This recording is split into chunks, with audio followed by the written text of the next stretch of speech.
All righty, let's get right to it. He's a Hall of Fame coach, 15 years as a head coach of the Eagles, Chiefs, and Rams. He won Super Bowl 34 with the Rams. But I'll tell you what, more important, he is the original sleeper in the office. Dick Vermeil was the first gentleman coach that I've ever heard to sleep in the locker room back when you were the Eagles coach. Remember that, Coach? I do. I wasn't smart enough to make it easy.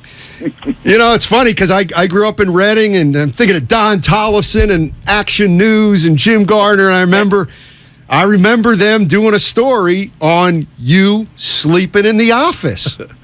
And I couldn't get it done fast enough, I guess. I don't know, but I wore a lot of people out, including myself. Hey, let me ask you this. Obviously, we're out in San Francisco, and the 49ers have tried something kind of interesting by bringing Jimmy Garoppolo back as a backup. Trey Lance got hurt. Before the season started and you had heard that the 49ers were bringing Garoppolo back, just what were your thoughts on that? Well, I thought it was great that they brought. I thought very good stand. It was a very good general manager movement. It was a very good head coach decision together because there aren't many guys like that around that have that experience, that if your starter does go down, he can go in and play as well, if not better. Dick, let me ask you this. I know the game's changed some, but when you look at Kyle Shanahan's style on offense when it comes to the running backs, it's by committee. It's not a bell cow. Is that how you would do it? Is that how you prefer it? Because I'm telling my partner, they're suffering injuries left and right, but I feel like they need that old Roger Craig back there. It may help the offense better. Well, I definitely think the harder you work them in training camp, and the more you run them, the better they get, the stronger they get, and the more resistant they get to injury. That's my attitude. I've always believed that. They've really taken this approach through all sports, especially like the pitchers in Major League Baseball, and everybody. They're working them less and expecting them to get better, and I don't think it happens. But I don't question what Shanahan does or those guys, because I think they're excellent football coaches, and a lot of people are doing things different than us old timers. Believe me. Let me ask you, and we're talking to Dick Vermeil, former head coach in the NFL. He's a member of the Pro Football Hall of Fame. In each of your three stops, I kind of feel like, Philly, Kansas City, and L.A., your teams weren't the same. I feel like the Philly team, while you could throw it, was basically a run team with Wilbert Montgomery.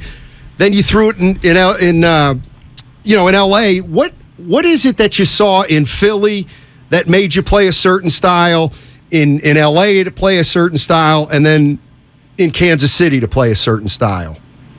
Well, really, I think the 70, 80 styles of football, we were all pretty much the same. There's more diversification in the game offensively today than ever before. But we all ran the ball more than we threw. Play action passes, dropbacks, yes, and screens and quick screens and that kind of stuff. And I gradually opened my offense up there as I went along, when I brought Sid Gilman in to help with me and that kind of stuff. And the Harold Carmichael I had there, we found better ways to get him the ball and these kind of things. But after leaving coaching, then coming back 14 years later, I knew I couldn't be my own offensive coordinator. I could be the head coach and hire somebody to be my coordinator to do what he wanted and I wanted and the rest of the offensive staff wanted to do. And we end up with, what is going to be 5 Hall of Fame players on the same side of the ball, and they could all move, run, and catch. And we end up with 2 quarterbacks that could throw extremely well. Trent Green goes down, but Kurt Warner comes in and plays at a Hall of Fame level. You had to do what they did, and Mike Martz did a beautiful job of directing the offense to fit the personnel and fit the program that we had been building, prior to him getting there. So it ended up in a world championship, so I don't second guess that. When we go to the Chiefs, I bring Al Saunders with me. We now have Trent Green again. We have great running back in Priest Holmes. We're a little short on the receivers. We have a great Hall of Fame tight end in Tony Gonzalez, a Hall of Fame right guard, and Will Shields, a Hall of Fame left tackle, and Willie Rofe. we could do about anything we wanted to do. What we couldn't do is stop anybody. Coach, I remember your post-game pressers, and you wore your heart on your sleeve. You said how you felt, and I know there's cameras, Twitter, and all this social media, but now, you know, Kyle Shanahan, his post-game pressers, there seems to be not attention, but I call it, I don't feel like he's natural. How did you approach the post-game pressers, and what do you make of it now? How difficult is it for these coaches nowadays? Well, there's so much more, as you guys know. You know, there's so many people reporting on the game, evaluating the game, the computers, everything. It's just magnified by 50 from what it used to be in the 70s. It was more so, and when I came back in the 90s, it was more so. And on into 2003, 4, 5, it kept growing, and now it's exploded. There's so many different ways to find out what's going on in the NFL right now. It's hard to pick up what you want to decide to read or listen to or watch. It's just, and the critics are out there. Critics are out there. I think it's much tougher to please a high percentage of the media. And the only thing you can do is just be yourself. Be honest, tell the truth, and move on. Dick Vermeil joining us on 95.7 The Game. I want to talk about the noise, which I think you were referring to, and it certainly goes on, and that's one of the great things about football. How aware of the noise are you, or were you when you were a coach? In other words, what the fans were thinking. Hey, maybe Vermeil should go with this guy at tight end. Hey, Vermeil, what's going on with the defense? Like, did you know the temperature of the fan base, and is that important? I think, it's getting obvious to feel the temperature of the fans. They're all louder. They're all more intense. They're all paying a lot more money to sit in that stadium and watch the game. I think it magnifies their commitment. I know in Philadelphia, the old crowd, the old Vet Stadium guys, I don't know how many of them own those seats anymore, but the crowd is intense. In Kansas City, the crowd is passionate, not quite as intense as it is in Philadelphia, but Philadelphia is a combination of passion and intensity all rolled up in one person. And St. Louis was a little different. It took a while to get them to join us, but you could feel it as we started playing well.